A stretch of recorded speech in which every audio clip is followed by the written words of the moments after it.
Well, Shalom Aleichem, everyone. Shalom Aleichem, Shalom Aleichem, Salam Aleikum, and peace be unto all of you. And I welcome you to this very, very wonderful and frankly very exciting program that is Passover, an interfaith perspective.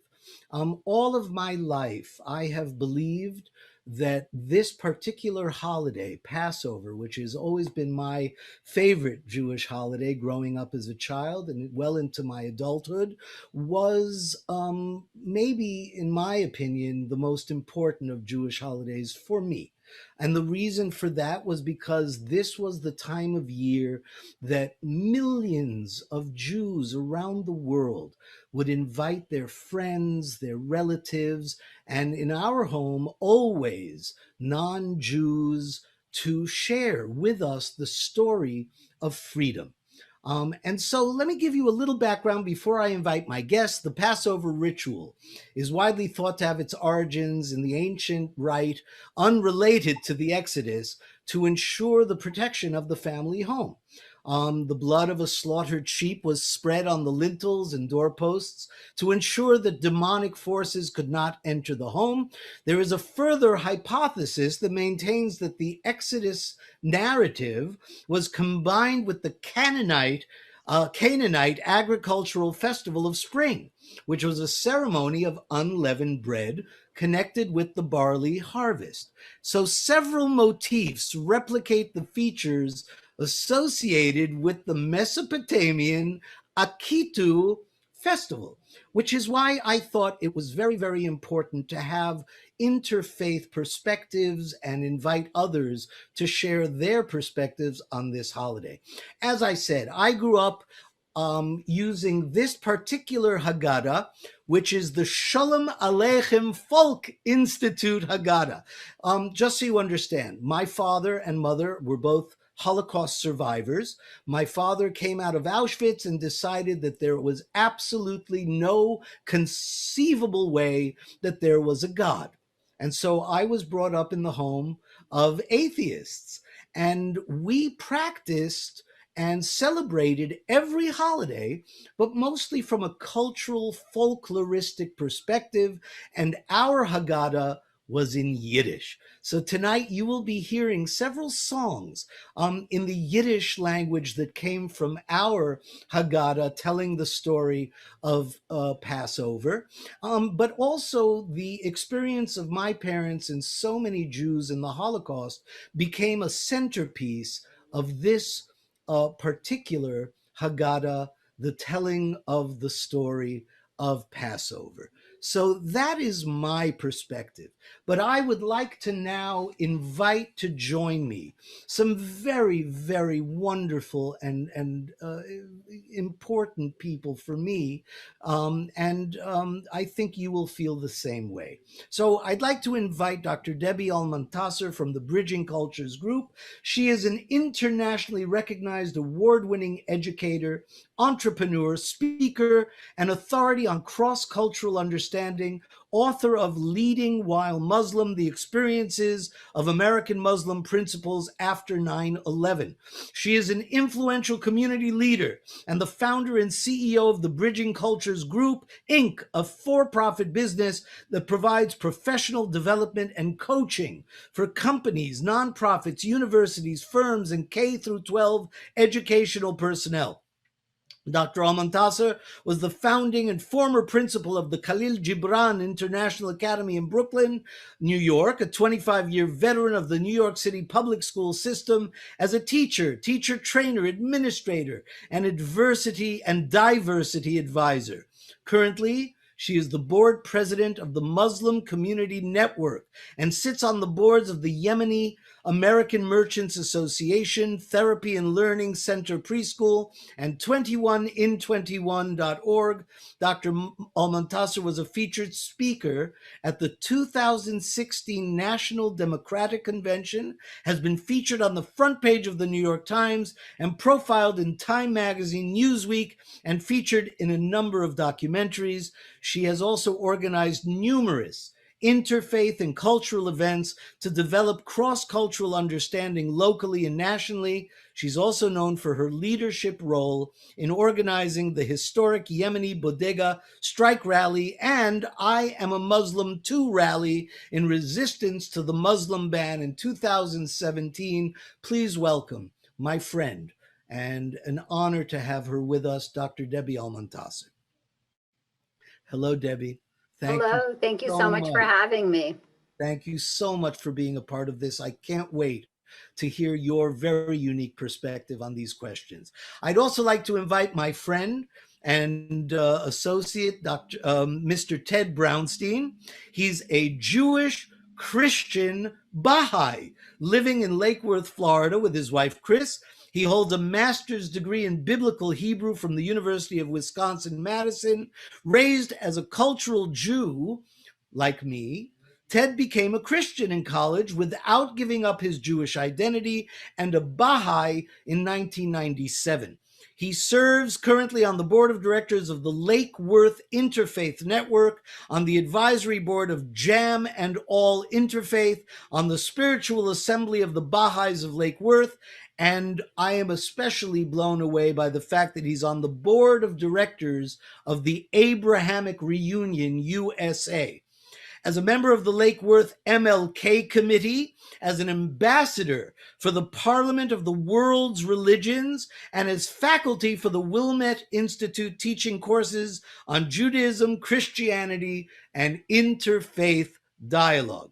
He has led numerous workshops on mystical perspectives in Kabbalah, Sufism, and Maya cosmology. Ted is also the compiler of the Interfaith Prayer Book, a collection of prayers from 14 world faiths.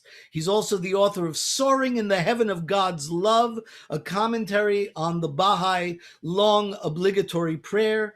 Earlier this year, his new book was released, which I've read sections of, The Kinship of the Bible and the Quran, an interfaith perspective.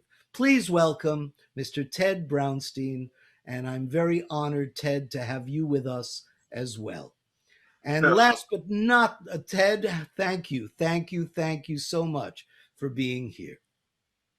Last but not least, I'd like to invite Professor Mark Luttio, who is a professor at Lynn University for nearly 20 years. He moved to South Florida from the University of Notre Dame, where he earned his PhD in theology.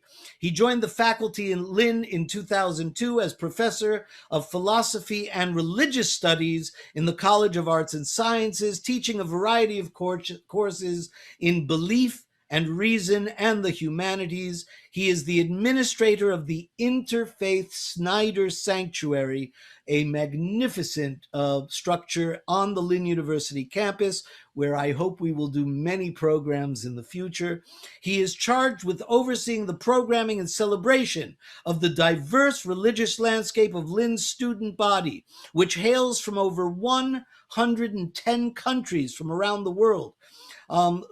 Professor Luttio was born and raised in Asia and is often described as an Asian soul in a Caucasian body. He's traveled and lectured in numerous international venues and interfaith gatherings, most recently at the University of Haifa, Israel, and Rio de Janeiro, Brazil, and Tokyo, Japan. Please welcome again my friend and associate, Professor Mark Luttio. And just to finish my introductions, we are going to have 3 wonderful performances from special musical guests from around the world: the Grammy award-winning trumpet player Frank London and his partner Sarah Gordon, who will be singing a beautiful Yiddish song called Afnil, on the Nile. All the songs will be in Yiddish or Hebrew with subtitles, so you'll all understand what they're saying. Also joining us tonight is Daniel Kahn from Berlin, Germany, with his son, who you'll be introduced to later, Leibke.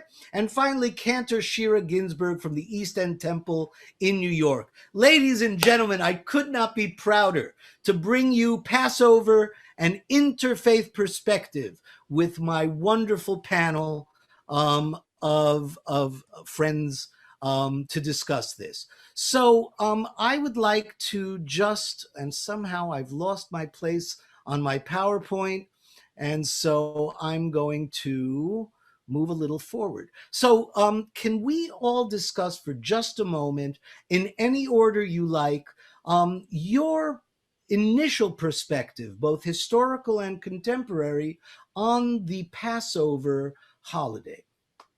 Mark, why don't we start with you from more of an academic perspective? Well, sure. Thank you, Avi. When I was doing my PhD at Notre Dame, I had a Jewish rabbi that would be flown in from New York every week to enlighten us Catholics on how Jews do the Haggadah at Passover and other Jewish studies. His name was Rabbi Larry Hoffman. Maybe some of you recognize the name. He's a wonderful man, and I owe a great bit of gratitude for expanding my horizons. I think not only because I became aware of the richness of the Jewish tradition with the Seder, but I also began to become aware of the profound connections to my own Catholic liturgy, the Mass, which I can get into maybe later. But I began to see the bridges and the possibilities of interfaith dialogue and connection, and how we, in our ability to find common ground, can really be a source of both a blessing, at times a challenge, but it can be a real point of building bridges. So I both enjoyed the actual celebration of Seder on a number of occasions since with my Jewish friends, and I've also begun to incorporate it in my own studies and my teaching in helping people understand the Catholic Mass and its profound connections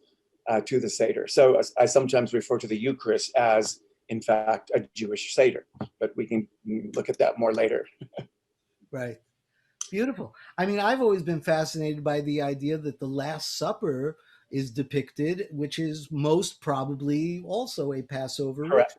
Yes. Ted, would you like to share your personal historic and contemporary perspectives on Passover? Well, thank you, first of all, Avi, for putting together such a rich and diverse panel. It's a joy to be here and hear all these different interfaith perspectives. I think the first thing that I would reflect on, and probably most of the people in the audience think about with Passover, is about family. It's a time to get together with our family, especially in this day where most of our families are scattered across the country. My family was originally, my wife's family, from Chicago. And for Passover, everybody comes back together to Chicago, and we share the Passover together, with all of its ritual and the songs and the storytelling and the prayers and everything. So I think that personal perspective on what the Passover means is important. And not to digress a little bit, but I heard that the Dalai Lama in exile was searching for a way that the Buddhist community could survive in the diaspora. And so who does he go to for an answer?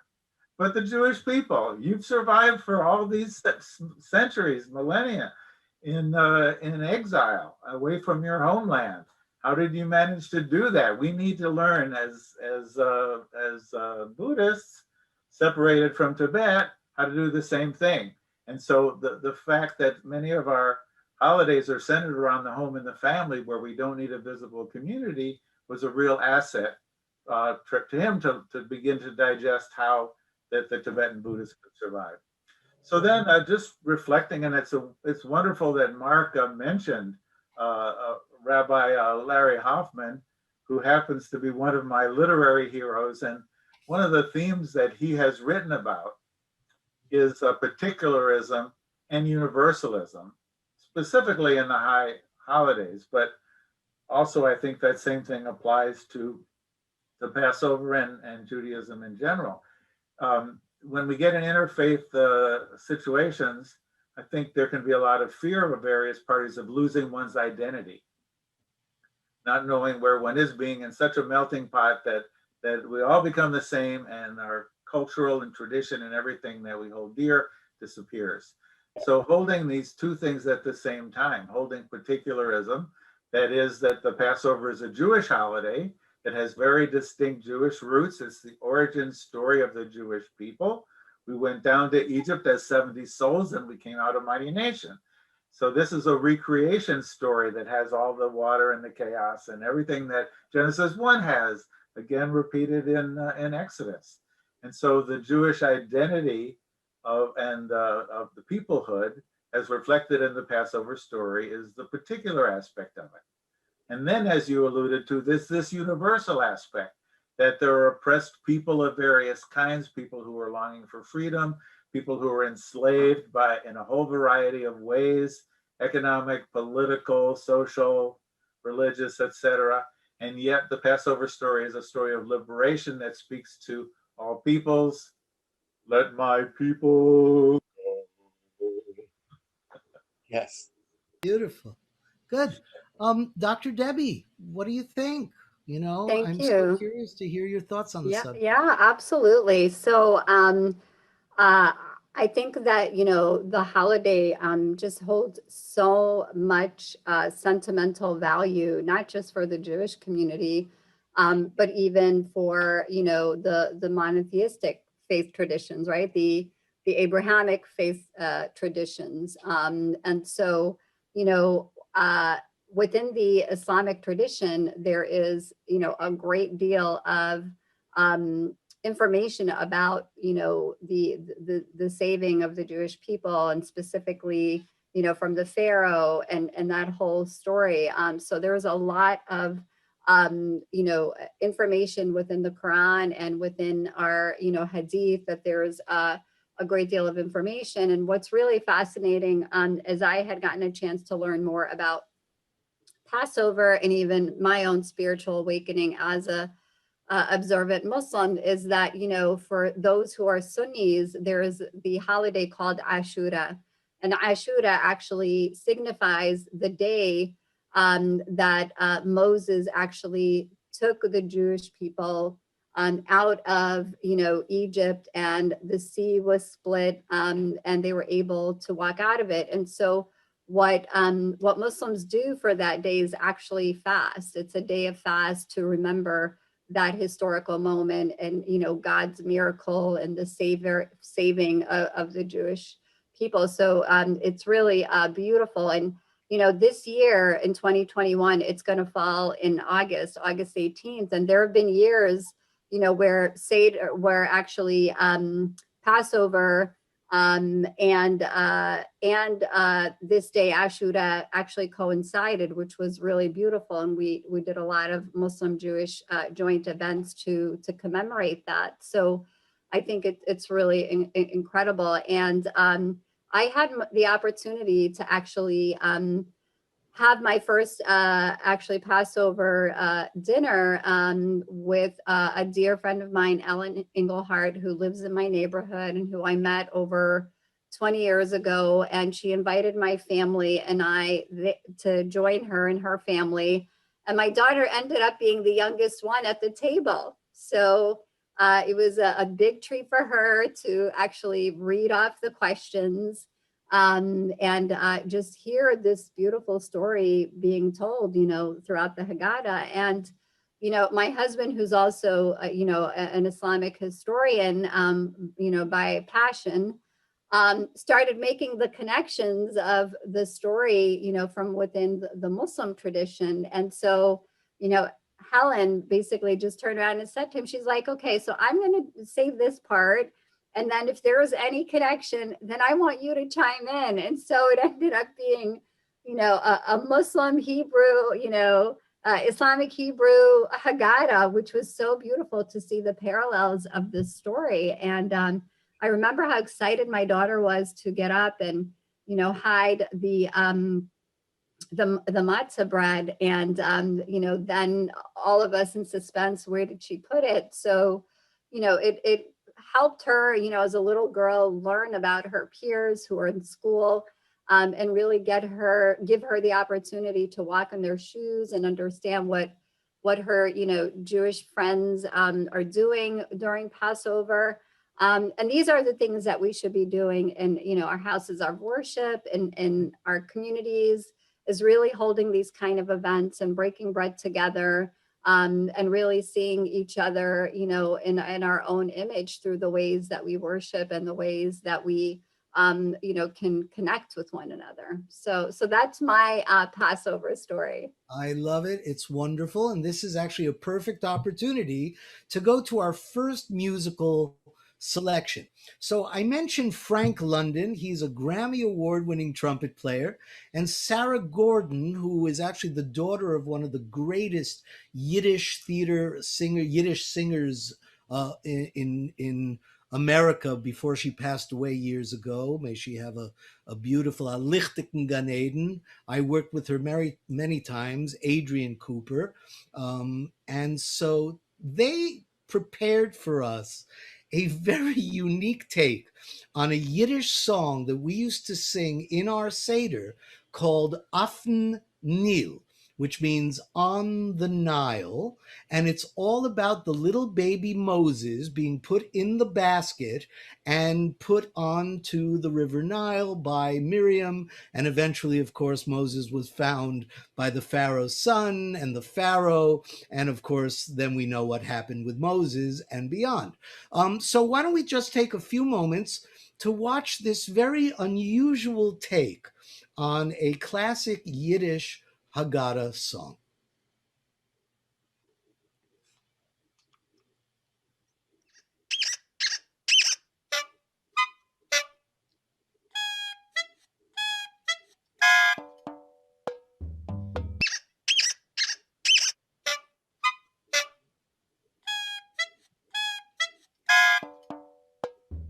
Schwimmt Kästel auf in Teich, auf in größten Nil. Schwimmt Kästel ruhig gleich, schwimmt Kästel still. Und ich war jetzt gehen still, gehen sacht und nims. Wie sie wollten hielten sich, ton alle dem Kind.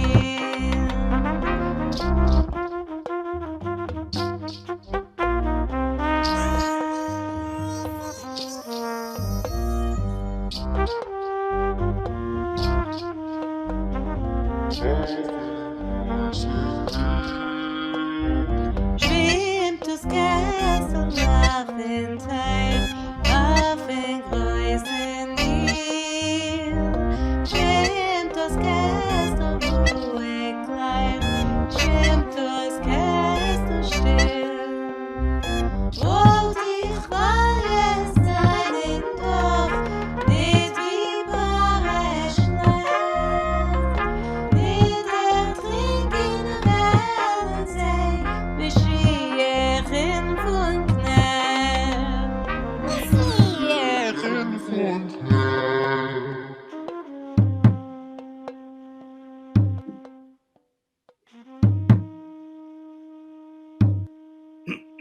Very sweet Passover from Sarah and Frank. So let me invite my panelists back because I would like to now have a discussion on the concept of slavery. Moses, the story of Moses, as we all know, is that he, of course, then represented the Jewish people. He grew up in the Pharaoh's home, and then he saw the injustice. He realized who he was. He went and argued with Pharaoh, the 10 plagues, the story of reaching the Red Sea, splitting the Red Sea, wandering for 40 years, arriving in Mount Sinai, etc., which is a magnificent story. But the essence of the story, as we can see in the illustrations and the artwork. And by the way, all of the artwork we're watching tonight is created by a magnificent artist by the name of Cecilia Valetsky, who is a very dear friend of our family, also part of the Yiddish speaking community.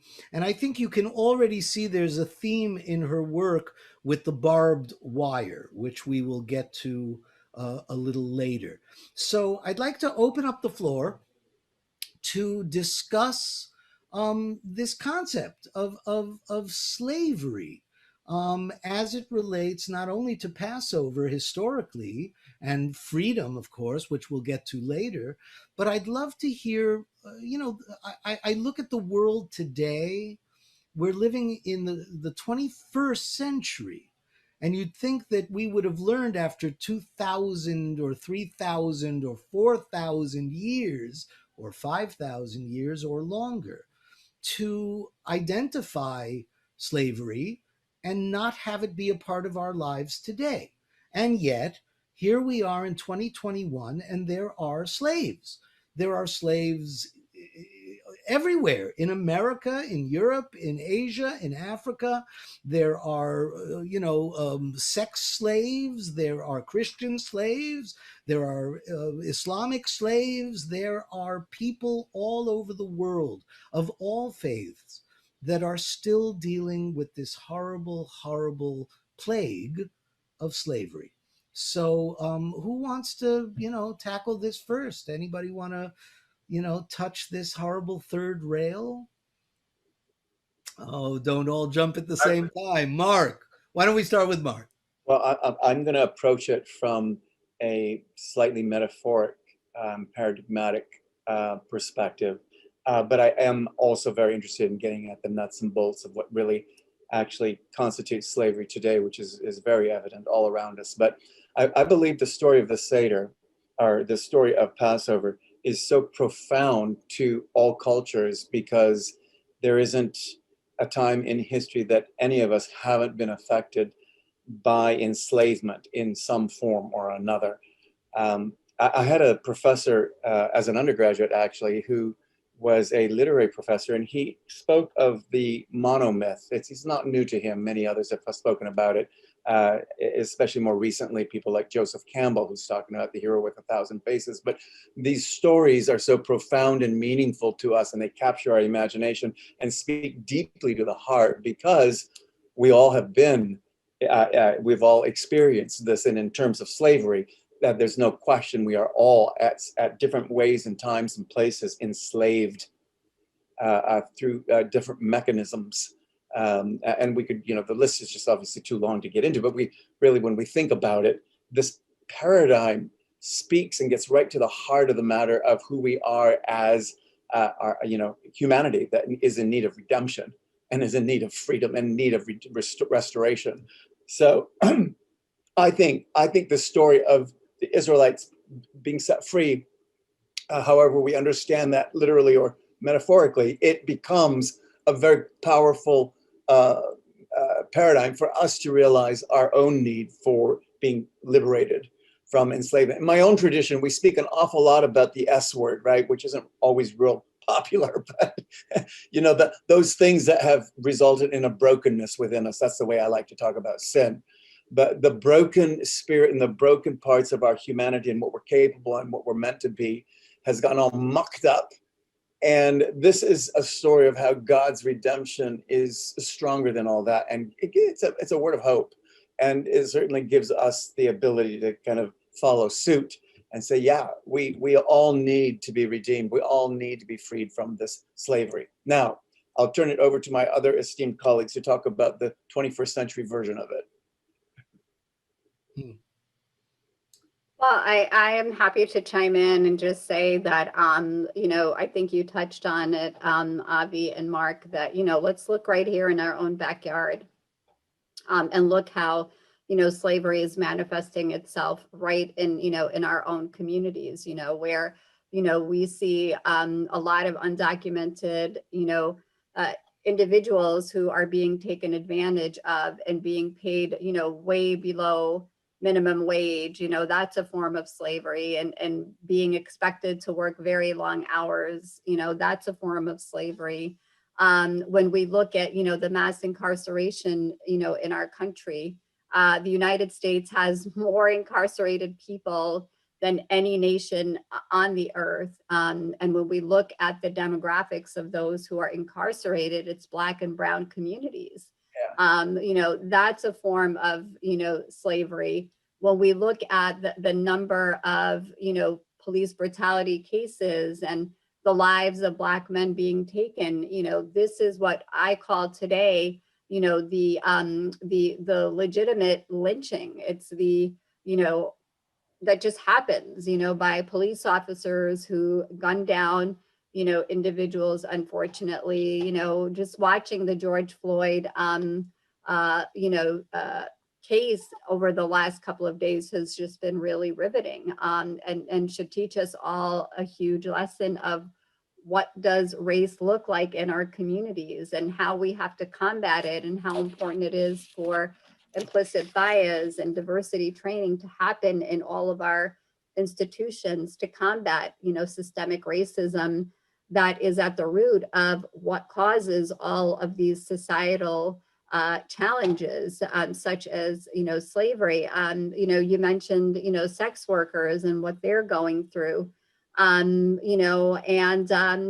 shouldn't forget also the enslavement of people based on their socioeconomic standing, and how people who are, below the poverty line are enslaved, even though that they're American citizens and what have you, and could be, white families in middle America who are barely making, ends meet and are being, put in these kinds of situations. So I think it's critical. And, of course, then, when we look at, the international landscape and looking at the different countries where this is happening, whether it's in countries in the Middle East, whether it's, in Africa, in Asia, we see this happening, through the caste system and in a variety of other ways. So I'll just stop there to allow others to chime in. No, but I think that's exactly right, Debbie. I think, this idea that the Yazidi Christians and the Uyghurs and it's all, in North Korea, there are slave labor camps.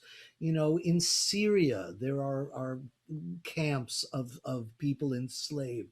And it's all over the world. I don't want to just single out those, because in Africa and in Asia and in South America and in Central America, slavery is rampant.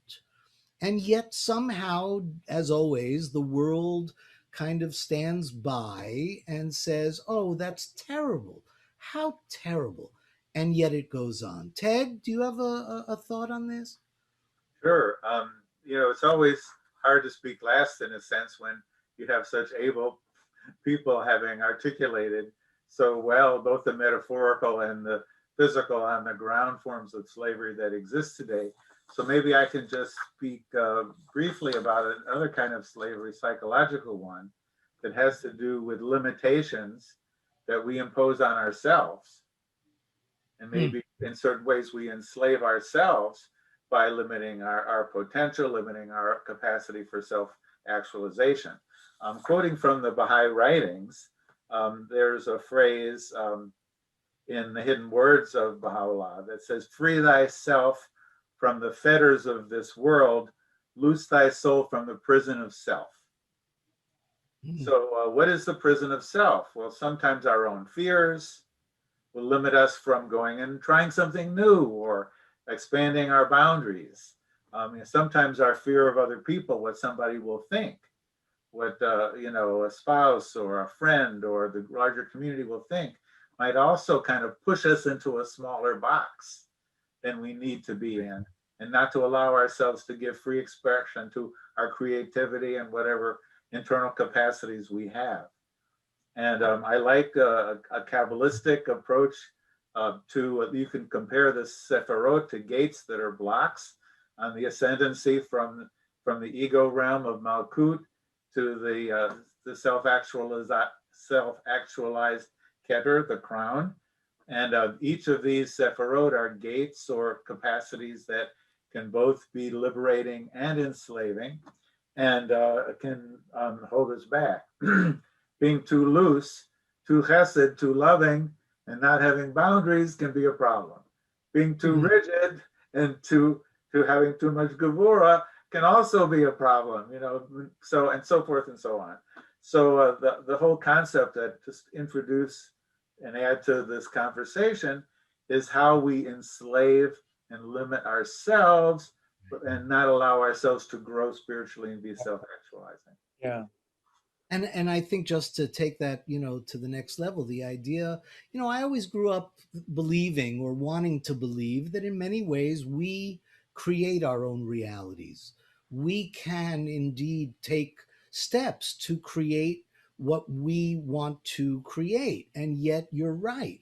Very often we find ourselves enslaving ourselves, not getting into relationships or not getting out of relationships, or not pursuing that business that I always wanted to do, but I'm really afraid. So slavery really takes on many forms: internal, spiritual, and external. Thank you. That really wonderful. I'd like to move on to the next musical selection, which also kind of deals with the concept of slavery. I'd like to introduce my very, very dear friend Daniel Kahn, who has gone viral on many of his wonderful tunes. He's an actor, singer, performer who lives in Berlin but performs all over the world. And I asked him to send me something for this particular event. And he chose a song that comes from our Haggadah, which is called Zog Maran, which means tell me Marano. Now, for those of you out there who may not know who the Maranos were, in the Inquisition, going back to the 1400s before and after, the Crusaders wanted the Jews to convert to Christianity, and very often killed them, before, during, and after their conversions. If they didn't convert, they were killed. If they did convert, they were killed because now their souls were clean and they could ascend to heaven purely. So in the Yiddish tradition, Binnam Heller, a great writer, wrote a song called Tell Me, Marano. And these were the Maranos who, on the surface, were converted to Christianity, but secretly maintained their Jewish identity. Some of them did not convert, and they went to live in the caves in Spain, in Portugal, and throughout Europe. So I'd like you to sit back. Debbie, you can turn off your video if you like as we watched this next number. I was blown away by this number because Daniel is not singing alone. He's singing with the accompaniment of his very, very young son, Leibke. So, ladies and gentlemen, sit back and partake of this particular number, Zog Maran.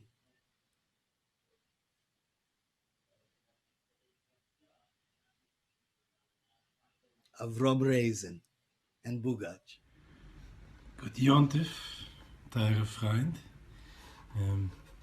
Ich bin Daniel, das ist Leibke. Und wir singen ein kleines Pesach-Lied von Avrom Reisen.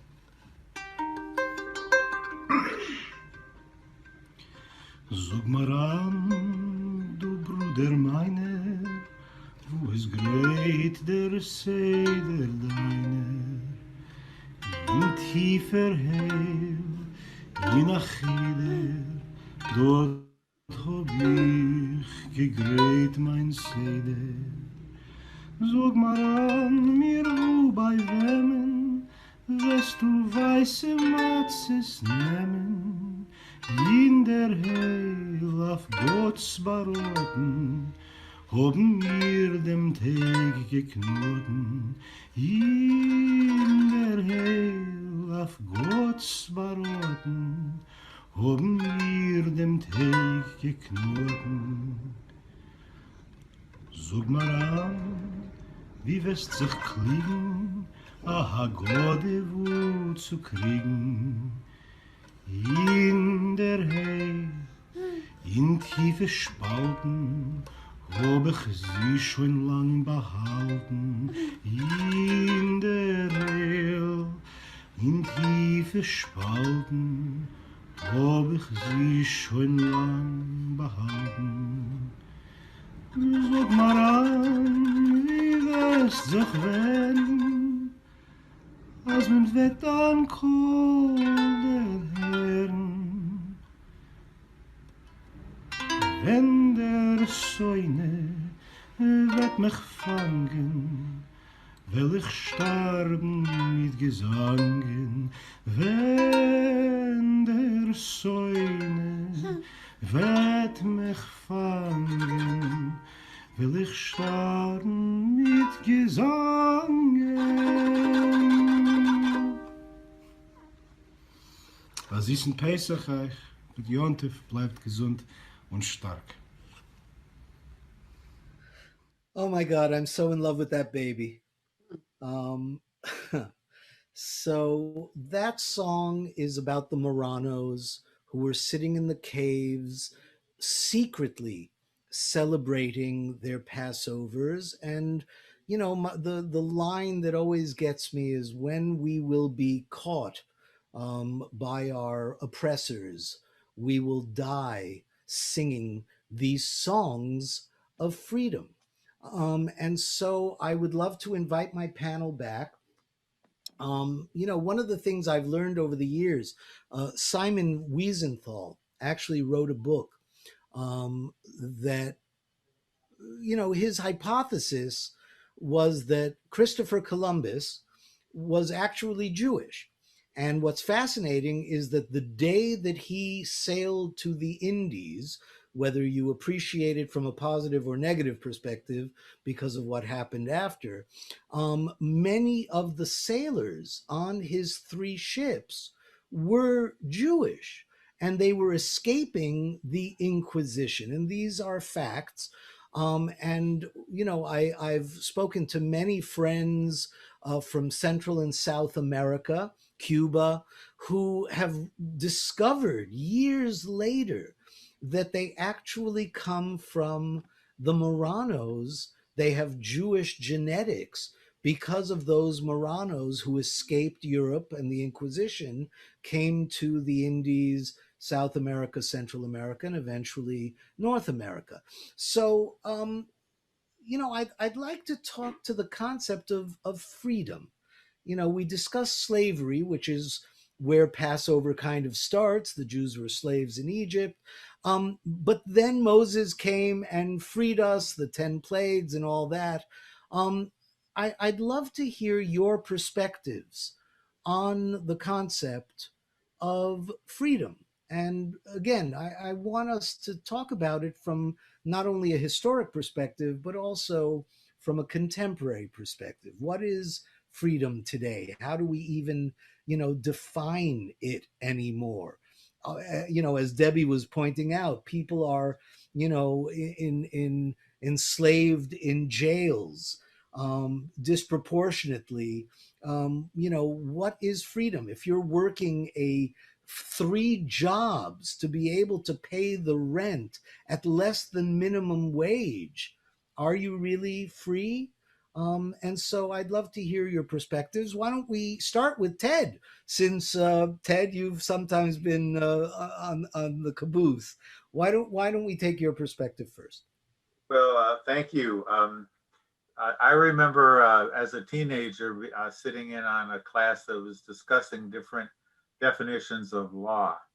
And one of the definitions that stuck with me 50 years later was a definition that was suggested that laws are the just restraints that set us free. And we reflect on that, you know, in Jewish tradition, the commandments, the law, the Torah is so essential. And in any kind of ethical monotheism or any kind of ethical system whatsoever, we all recognize the need for restraints on our behavior that allow room and place for other people to stand. You know, if we're the bull in the china shop that takes over the whole place and there's no place for someone else to have a word or a feeling or, you know, any ownership of what's going on in that space, then, you know, we've crowded them out. And so that without restraint, then there can be, you know, no freedom. And so you can reflect on that in very simple ways. If I have the freedom to kill whoever I want to, that imposes on somebody else's right. So I'm willing to give away my right to be violent in my reaction to my frustrations or whatever else, in order that our collective freedom can be maximized. Right. And so there's that sense of restraint. And I'd just like to reflect on one very current incident that shows maybe how in this country somewhat we're out of whack with our sense of freedom. This whole debate about whether people should be obligated to wear masks. And I need a drink too to clear my throat, excuse me. So this young woman who was hardly old enough to remember anything about World War, II, had a mask with a swastika on it. Oh, And she says, "We fought a war, so we didn't have to wear masks. We fought a war against fascism," And so her view of freedom was not having to comply with anybody else's desire. And those who lived through, or our parents lived through World War II, know the restraints that were put on people in order to be able to fight World War II. There was rationing of gas and food and all kinds of other limitations. Here, there were blackouts because there was shipping. German U-boats were torpedoing ships up and down the coast of Florida. There were blackouts up and down the coast. You couldn't turn the lights on in your house. So to imagine in your head that there were no restraints on people in order to fight the Nazis is totally not a historical fact. We needed this collective restraint in order to mount the war against fascism. And so then we need to think about freedom in the context of appropriate restraints and limitations to that maximizes our collective freedom. right. Yeah. I would say that for me, thank you, Ted, for sharing that story. It's awful. For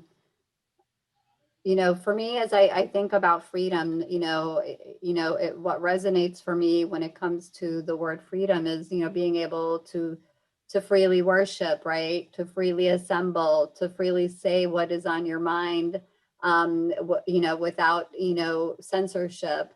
The freedom to choose where you want to live, the freedom to be able to occupy, a space because it's your God-given right as a human being. God put us on this earth and we should be able to live where we want to, live versus feeling that, there has to be,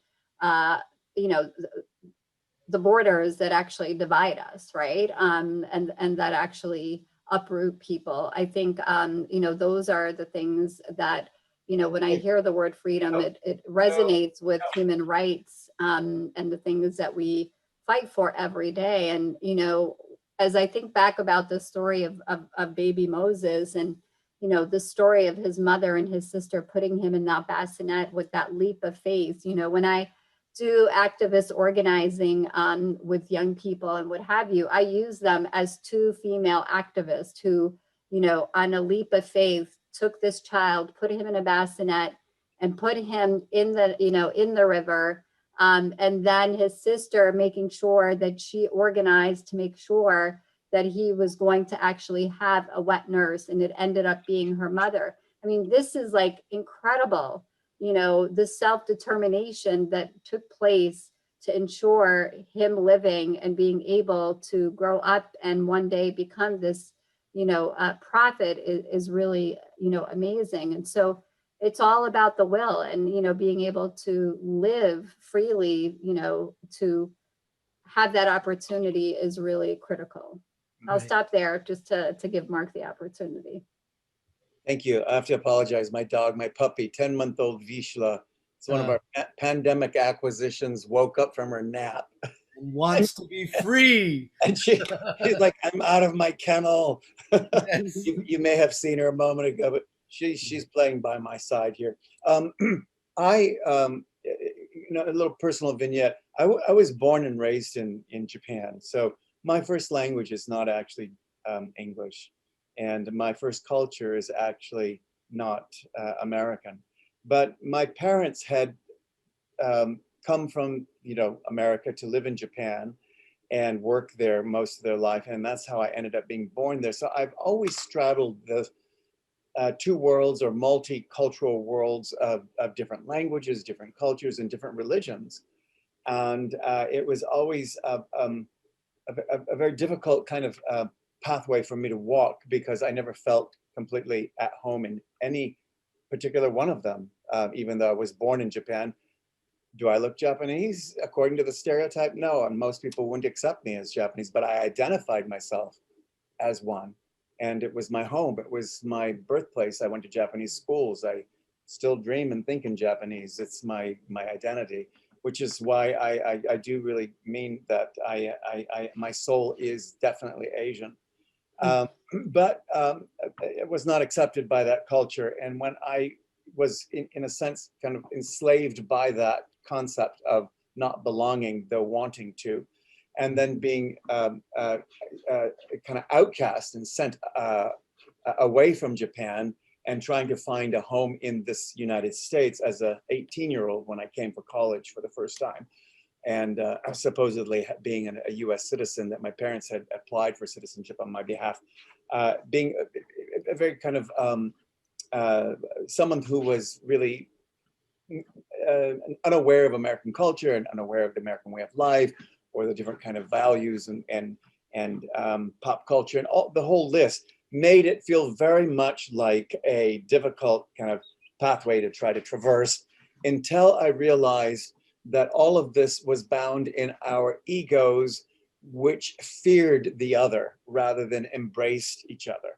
And for me, the real pathway to freedom and what binds, keeps us enslaved, is the inability for us to come outside of ourselves and see each other as the essential, humanity that we are.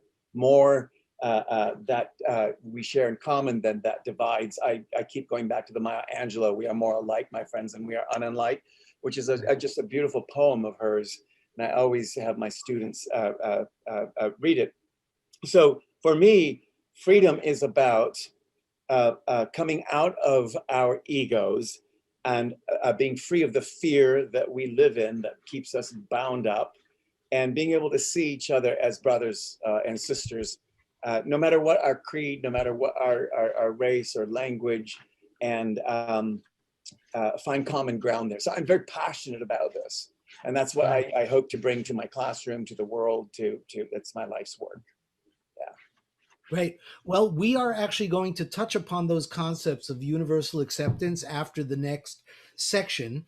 And, I just want to say, in reference to everything you have said, which I agree with everything, the only, potential problem we have that we can discuss a little later is the idea of the human animal. Throughout history, I was talking to Professor Robert Watson about this, regarding our Holocaust programs in a few weeks. And the idea that throughout history, there has never, except for maybe one little 10-year period, throughout history, there's always been war somewhere. And so freedom has become associated with war and violence, and somehow these things have become interconnected, and we have to start separating this need for violence in order to be free. So let me, talking about violence, I guess the greatest inhumanity that man has ever perpetrated on other human beings, I believe, was the Holocaust, the mechanization of death, the mechanization, the factories of death, concentration camps, crematoriums, and ghettos. We've known about ghettos throughout history. And part of our Passover ritual was always a recollection of the Warsaw Ghetto Uprising, which began on the first night of Passover, April 19th, 1943. The Warsaw Ghetto Uprising began after the Nazi troops and the police entered the ghetto to deport the surviving inhabitants. By May 16th of 1943, less than a month later, the Nazis had crushed the uprising and left the ghetto in ruins. And those who were survived Warsaw were deported to the concentration camps and the killing centers, Auschwitz and beyond, my father among them. And so Warsaw has become very representative for me of the Holocaust experience. This photograph that most of you have seen before is so iconic. And I'm very proud to be able to say that it was my father who, after surviving Auschwitz, ended up working for the YIVO organization in Europe and then in the United States, the Institute for Jewish Research. And they were rediscovering documents and photographs that had been hidden by the Jews before, during, and after the Holocaust. And he actually was the one who found this photograph and brought it to the world. And so this photograph says a lot. So Debbie, if you don't mind turning off your video for a moment. And I know we're going to go past an hour, but I think it's really important that I read to you the English translation of a Yiddish poem by Binim Heller called Pesach Has Come to the Ghetto Again. And the artwork of Tzip Valetsky speaks volumes about it. So I'm going to try to do this quickly because I want to get to the last subject on our agenda. Pesach has come to the ghetto again. In Warschauer Ghetto is Itz Chodesh Nissen in Yiddish. Pesach has come to the ghetto again. The wine has no grape, the matzah no grain, but the people anew sing the wonders of old, the flight from the pharaohs, so often retold. How ancient the story, how old the refrain. The windows are shuttered, the doors are concealed, but the Seder goes on. And fiction and fact are confused into one. Which is myth? Which is real? Come all who are hungry, invites the Haggadah. The helpless, the aged, lie starving in fear. Come all who are hungry, and children sleep, famished. Come all who are hungry, and the tables are bare. Pesach has come to the ghetto again. The lore-laden words of the Seder are said, and the cup of the Project Elijah awaits, but the angel of death has intruded instead. As always, the Nazi snarls his commands. As always, the words sharpened up and precise. As always, the fate of more Jews in his hands. Who shall live? Who shall die this Passover night? But no more will the Jews to the slaughter be led. The truculent jibes of the Nazis are past, and the lintels and doorposts tonight will be red with the blood of free Jews who will fight to the last. Pesach has come to the ghetto again, and neighbor to neighbor the battle pledge gives. The blood of the Nazis will flow in the ghetto so long as one Jew in the ghetto still lives. In the face of the Nazi, no fear, no subjection. In the face of the Nazi, no weeping, no wincing, only the hatred, the wild satisfaction of standing against him and madly resisting. Listen how death walks abroad in the fury. Listen how bullets lament in their flight. See how our history writes end to the story with death heroic this Passover night. So I'd like to invite my panel back, please. And I'd like to discuss the concept of genocide and universal acceptance. Genocide is something we Jews certainly have been familiar with for thousands of years, as exemplified by the Holocaust, and why we in my family have always brought it into the Passover ritual. But genocide exists. It exists today. You know, we talk about slavery, but we also have to talk about genocide. We have to talk about the fact that this is a human failing, that, you know, it's part of the human animalistic, characteristic that feels the need to somehow enslave and kill those who are the other, as Mark, so wisely expressed. And I agree with Mark, and I agree, I think, with all of us, that the only way to fight genocide, slavery, and reach the concept of freedom for all is universal acceptance. We have to teach acceptance. We have to learn acceptance, because only acceptance of the others will work to end slavery, to end genocide, to end all of these horrible, horrible ways that human beings behave to other human beings all over the world. So I'd like to hear your thoughts on the subject. Debbie, you want to start us off, or how do you feel? Yeah, sure. What you have said, Avi, so far, it's an imperative, for us to coexist and to continue existing. Acceptance has to be a priority, and especially right now in our country with white supremacy, and what we have, saw on January 6th, and the things that we continue to see happening.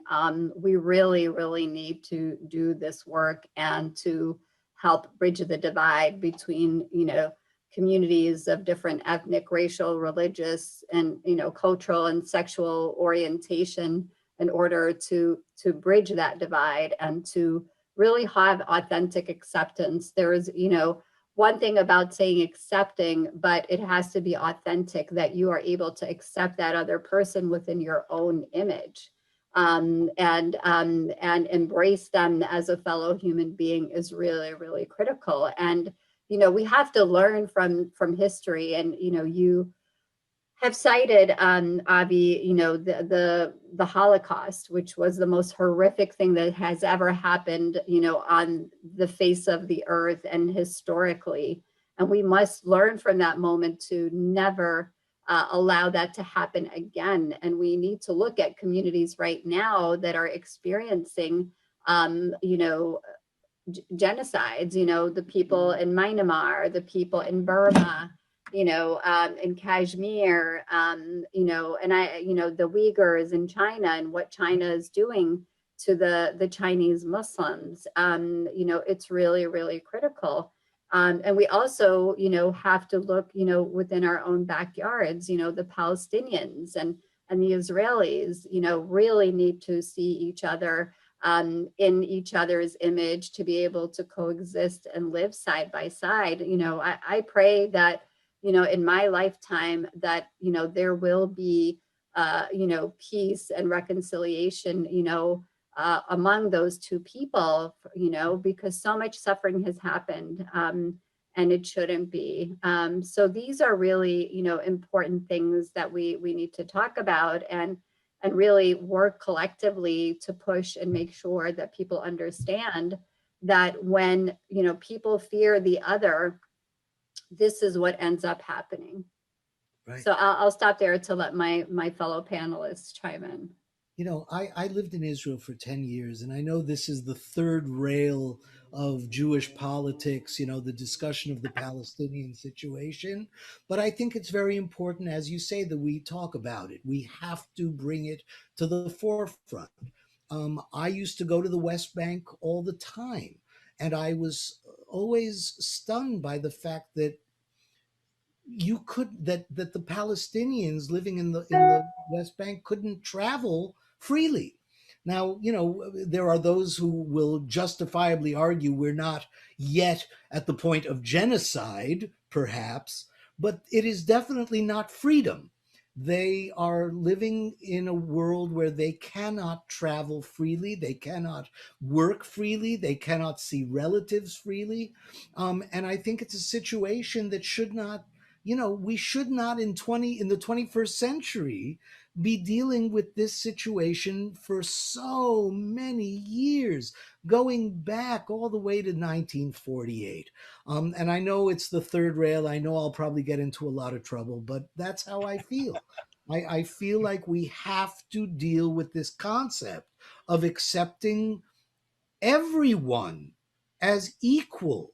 I think we have to teach acceptance. We have to start mandating acceptance education so that people, young people, are not scared of people who look different or sound different, or whether they're, whether they're people with disabilities, whether they're people of different colors, races, etc. Mhm. But I really want to hear what Mark and Ted have to say about this. Well, talking about the situation in the Holy Land is a perfect segue into something I was hoping to share. I can put my Abrahamic reunion hat on now.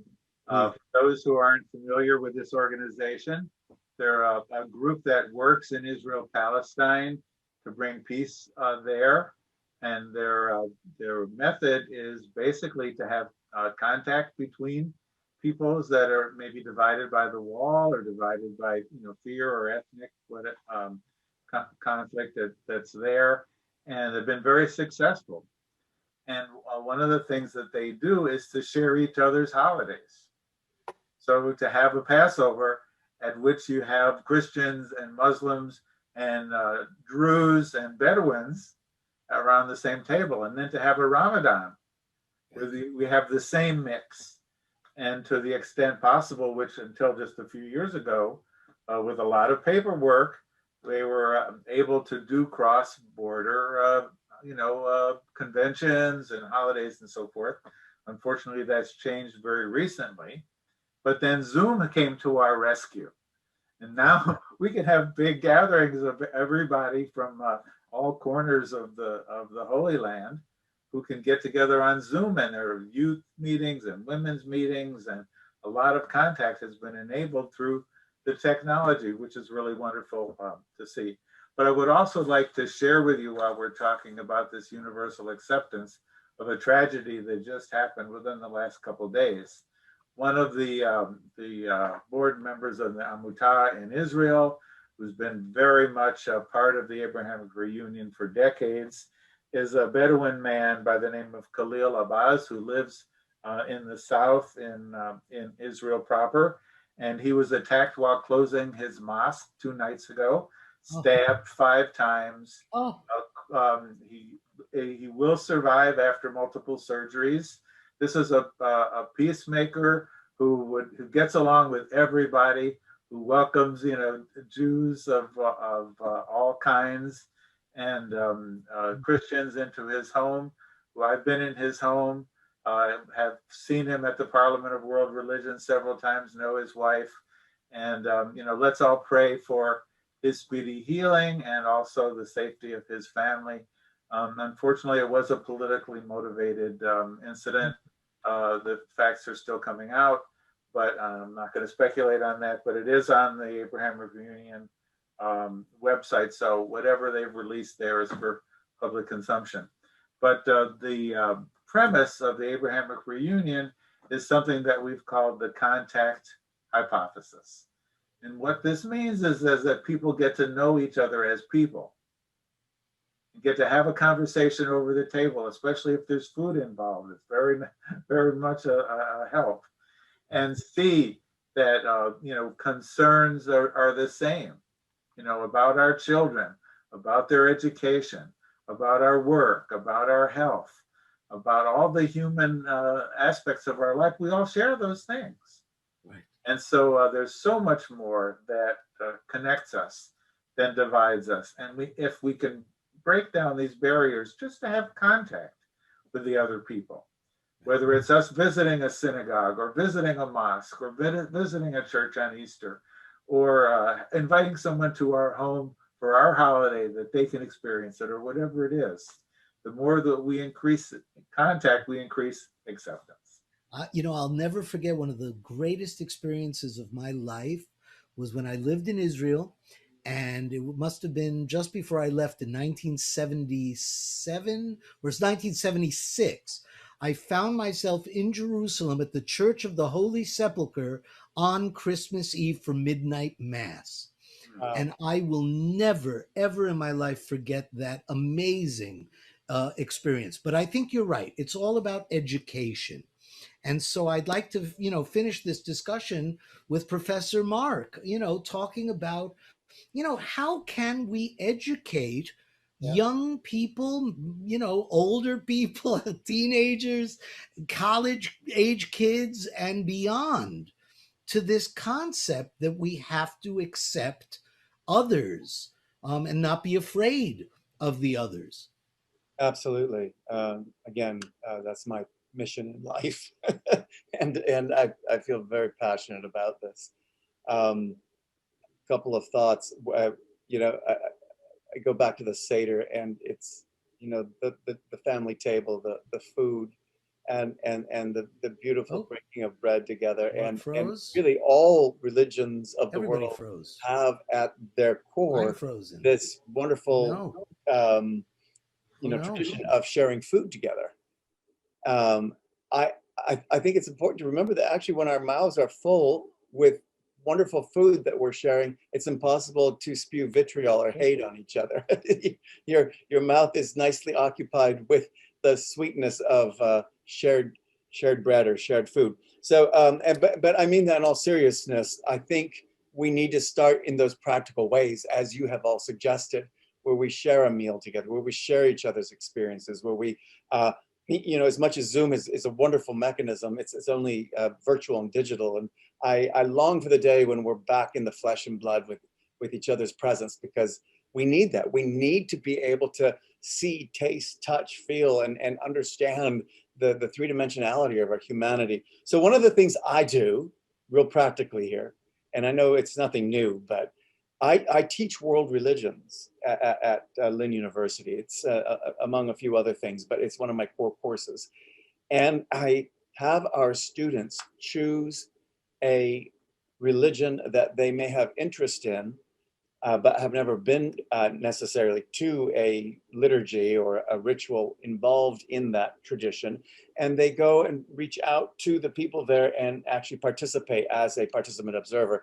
And I get to experience firsthand what it's like to be in a Sikh langar, if you will, the common kitchen, and to see each other serving, one another, to be on the receiving end of the wonderful, delicious food, but also to see the joy and the love that comes in that process. And they all come back transformed and changed by the experience of actually being in the presence of each other. Even though we may be very different, we may look different, our prayers may be different, they come to learn and realize that it's not a big, scary, unknown thing out there. Fear is rooted in ignorance. So my passion is to help them become aware that, as we've been saying, so much more that unites us as brothers and sisters than divides. So I encourage them. No, I not just encourage, I mandate that they go and experience this, and they do come back changed. Let me just share one quick vignette.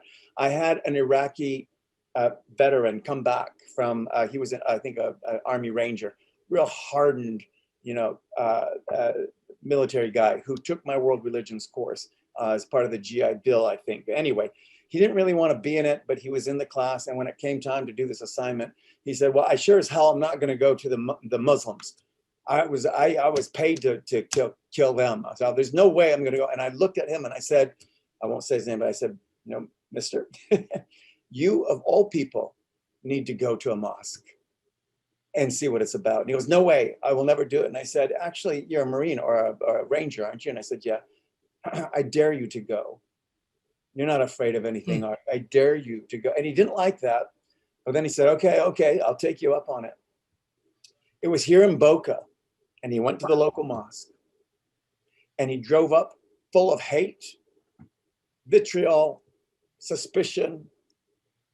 He came back to class and said, I gotta tell you, Professor Luttio, that changed my life.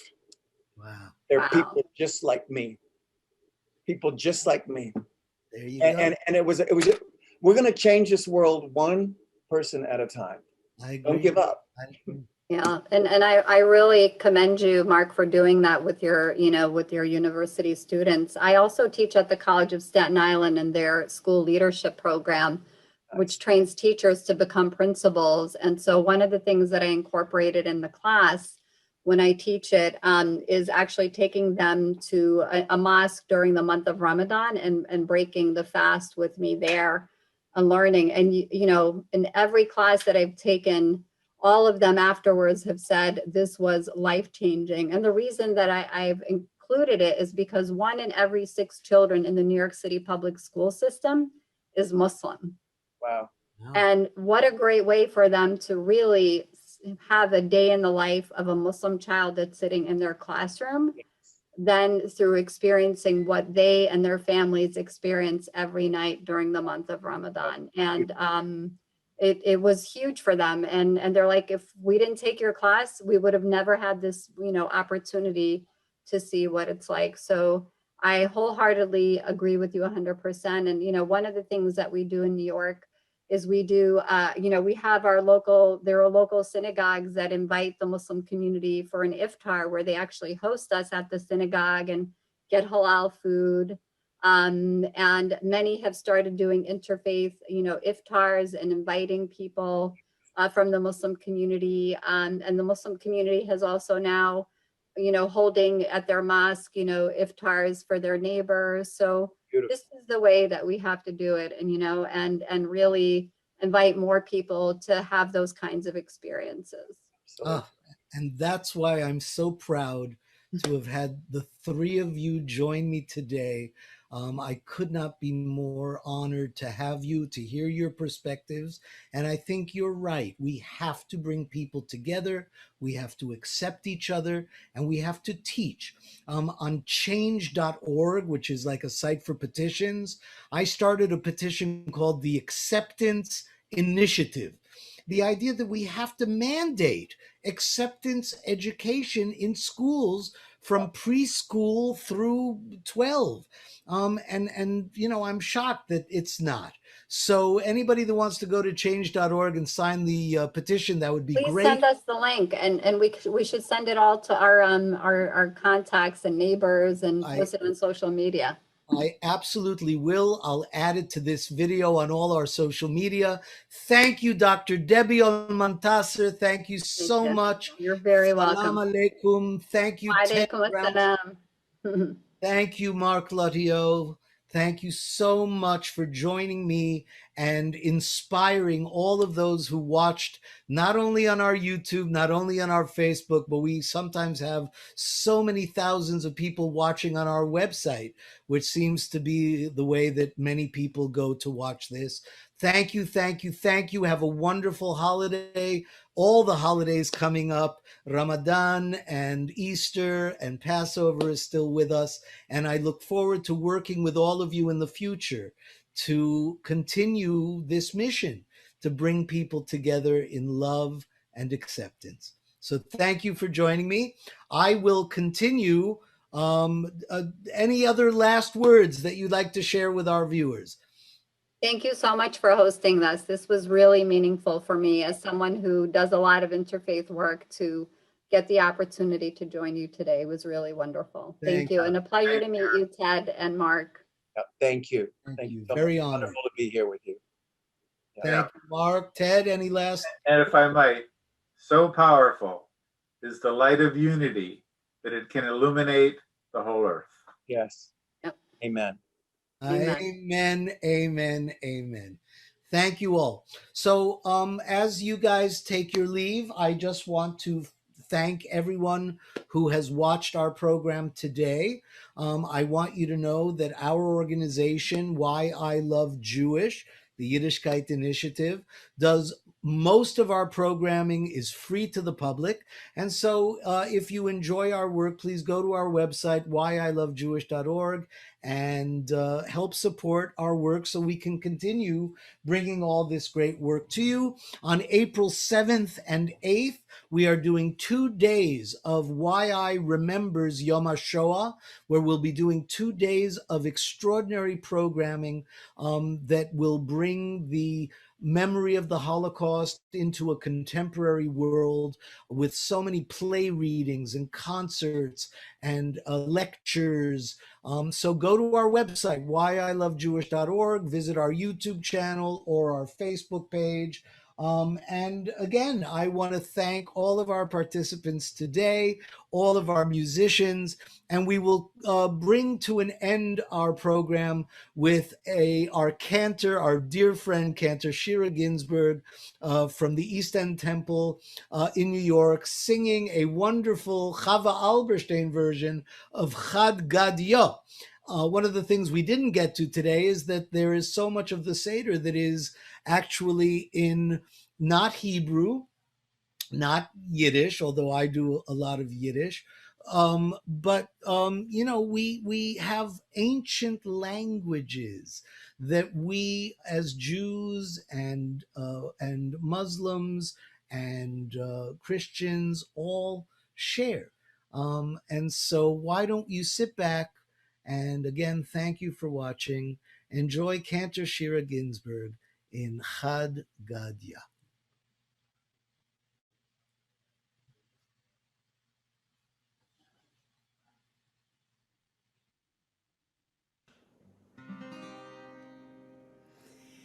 Dizabirava bitresuse Chadgadia Kana avinugdi Vishnei zuzim Kach mesaperet hagada Ba'e chatul v'tarach etagdi Gdi katan, gdi lavan, uva kelev nashach lechatul, shetarach v'tagdi, she'avinu hevi. Tizavin ava vitrei zuzei, chad gadya.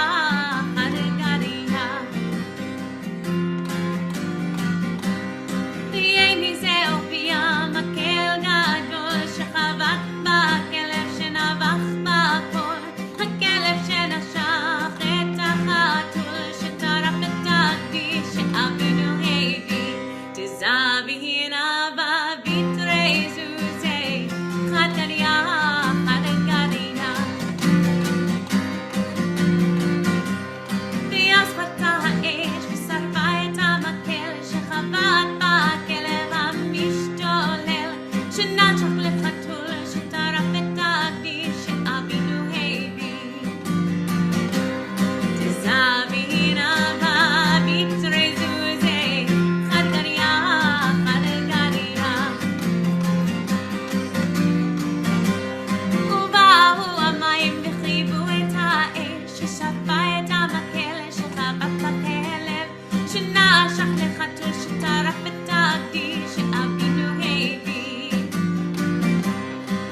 ששתות את השור, ששתה את המים, שחיבו את האש, ששרפה את המקל, שחבט בכלב, שנשך לחתול, שטרף את הגדיש,